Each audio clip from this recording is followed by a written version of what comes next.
Oh, quel échec. Quel échec, vraiment.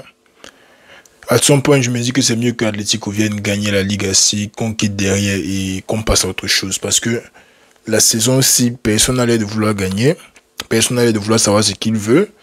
Et le Real est plus faible que jamais. Bon, on va faire des briefs. Si vous êtes nouveau, n'hésitez pas à liker, vous abonner. Et faites ce que vous avez à faire là. Et puis on va passer directement au débrief. Bon. Rayo Vallecano 3, Real 3. Ok. On ne gagne pas beaucoup à l'extérieur contre le Rayo. Ça, c'est connu. Mais ça ne justifie pas ce qui se passe dans ce match. Ça ne justifie pas le fait qu'on arrive dans ce match et qu'on se fasse dominer pendant 35 minutes à l'entrée de match. Où est l'équipe qui a joué contre Atalanta? On ne sait pas. On fait un match bien, on fait un match mal. Il n'y a aucune constance dans cette équipe du Real. Tu as l'impression qu'il n'y a pas de façon de jouer vraiment. L'année passée encore, ça pouvait aller. Cette année, tu as l'impression que c'est encore pire. Il n'y a pas de sentiment de stabilité. Défensivement, on fait ce qu'on peut, mais sur les ballons aériens, on est toujours un peu perdu. Le Real, c'est qui n'inspire pas confiance. Le Real n'inspire pas confiance et ça fait très peur pour la suite de la saison. Bon, c'est arrivé en mars, avril qu'on voit la saison. C'est là que la saison se joue. Dans les grands matchs de Ligue des Champions, dans les matchs retour de Liga et tout.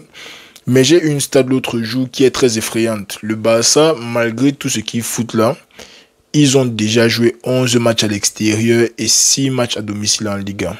Considérant qu'on joue 19 matchs avant la trêve ou bien la mi-saison, ils ont déjà joué plus de la moitié de leurs matchs à l'extérieur, ce qui veut dire que la majorité de leurs matchs seront probablement dans le nouveau Camp Nou. Je ne sais pas ce qui se passe avec le Camp Nou là, mais le Barça aura les matchs à domicile, mais à jeter à la poubelle à la deuxième partie de saison. Nous, de notre côté, on a déjà joué beaucoup de matchs à domicile et on n'a pas toujours l'air d'avoir une façon concrète de jouer. On n'a pas l'air de savoir comment sortir le ballon. On n'a pas l'air de savoir comment se créer des occasions. J'ai vu à la fin du match, quand tout le monde se jetait devant, un centre de Fran Garcia, c'est celui que Vinicius a remis devant les goals. Je ne sais d'ailleurs pas pourquoi Vinicius a fait ça, pourquoi il a remis le ballon devant les buts comme ça. Mais ça te fait juste imaginer. Imagine qu'on avait un gars dans la surface qui pouvait vraiment têter le ballon. Imagine qu'on avait un danger constant aérien dans la surface.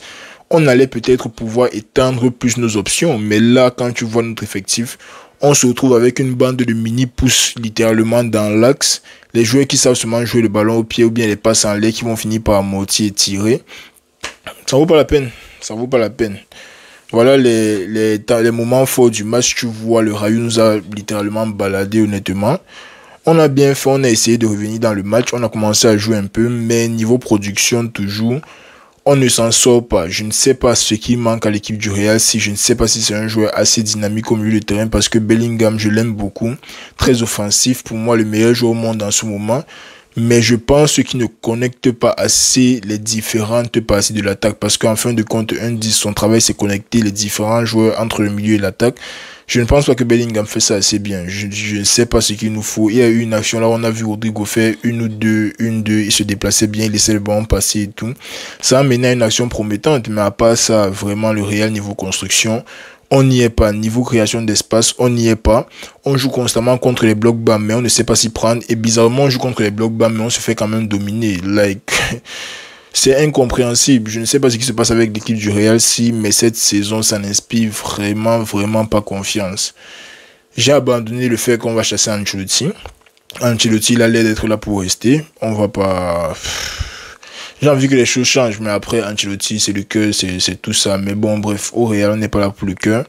Moi, j'ai envie que les choses changent. Real 3, Rayo 3, c'est vraiment dégoûtant. Bellingham a marqué, c'est la bonne nouvelle du jour, mais... Quand il fallait reprendre la tête de la Liga avec notre match en main, on a fait quoi? On a complètement floppé le match. Et demain, le Barça va probablement gagner et reprendre 4 points d'avance sur nous. Bon, retour à la case départ en gros. C'est vraiment retour à la case départ. On va jamais se retrouver devant le Barça qu'on est content. Même quand on va jouer notre match en retard, on sera toujours à 1 point du Barça probablement, si ce n'est pas à plus. Parce que de toute façon, le Real joue là maintenant. Rien ne nous garantit que dans les prochains matchs, on va prendre des points. Voilà Vinicius, il est venu aujourd'hui, il a joué 20 minutes, il a pris un carton jaune. Je ne sais pas ce qui se passe avec Vinicius, qui n'arrive pas à canaliser ses énergies quand il entre dans le stade, joue simplement le football, laisse l'arbitre s'occuper du job de l'arbitre. Pas besoin de le gronder ou bien de te fâcher, ça ne va pas changer sa décision. Bref, les mêmes choses qu'on dit chaque jour, les mêmes choses qu'on dit tous les jours. Le Real qui n'arrive pas à s'en sortir face au Rayo Vallecano. Niveau construction, encore une fois, c'est donc notre construction est dans un état, je n'arrive même pas à trouver l'adjectif pour qualifier notre construction de balle. On trouve toujours un moyen de marquer, mais comme j'ai dit à un moment, il va falloir arrêter de compter sur la chance. On va pas marquer les buts à la dernière minute tous les matchs. Bellingham ne va pas apparaître devant les goals chaque fin de match pour nous marquer les buts. Et voilà le résultat. Bon, bref. Les performances individuelles. Courtois, 3 buts.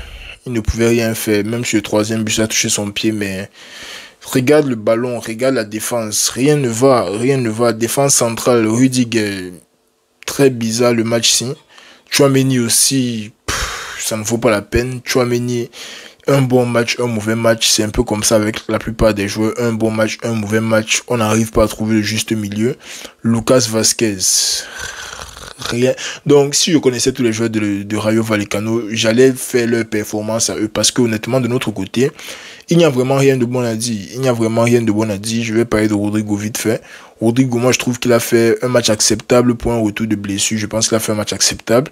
Je pense qu'il a joué en semaine contre Atalanta où il n'était pas très actif. Mais ça se voit clairement quand il va du côté gauche. Il est beaucoup plus actif, il est beaucoup plus impliqué.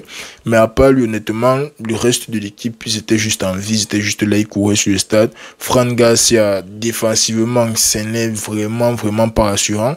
Mais offensivement, comme j'ai dit, il y a des bons ballons à donner dans la surface. Juste qu'il n'y a pas les joueurs qui donnaient les ballons là. Mais quand tu vois comment on passe de Marcelo à Fran Garcia, ça fait mal. Ça fait mal. Vivement la trêve hivernale bien cet été pour qu'on puisse acheter, que ce soit Alphonso Davies, Trent, quelqu'un, et avec un vrai buteur qui peut mettre de la masse dans la surface. Parce que la fait qu'on joue et on n'arrive pas à centrer les ballons, si moi ça commence à me stresser. Mais bon, bref. Voilà le résultat du match. Real 3. Bon, Rayo 3, Real 3. On reste à 4 points du Barça. Tout n'est pas perdu, mais les opportunités comme ça, surtout quand tu joues au Real, déjà tu ne veux pas faire nul contre le Rayo. C'était contre Atlético, on allait peut-être chercher les points, dit que le match était beau et tout. Très beau match, mais c'est pas un match dans lequel on est supposé faire nul et on est encore arrivé ici. On a fait match nul, donc ouais, c'était ça le résumé du match. Demain on va faire le match du Barça. Il y a aussi City United, oui, City contre United. On va peut-être combiner les deux débriefs avec celui du Barça, mais bon les amis, c'était tout pour la vidéo d'aujourd'hui. Si vous avez aimé, ou même si vous n'avez pas aimé, honnêtement, likez, abonnez-vous, faites tout ce que vous avez à faire là. Le Real joue la Intercontinental Cup, je ne sais pas quel genre de coupe ça c'est encore, mais on joue ça, je crois, mercredi la finale. Je ne sais pas pourquoi on est directement en finale, mais on va pas dire non. Opportunité pour un deuxième trophée de la saison. Ça ne va pas relancer notre confiance ou quoi que ce soit parce que c'est un trophée contre les Asiatiques, les Australiens, les Américains. Ça va pas relancer quoi que ce soit, mais ça nous ferait quand même du bien de gagner un autre trophée, célébrer 2-3 jours avant de repartir dans le prochain week-end sans Vinicius. Donc, likez, abonnez-vous les amis si vous avez apprécié la vidéo et puis on se reprend demain pour le débrief du match de City et du match du Barça. Prenez soin de vous. On est ensemble comme toujours.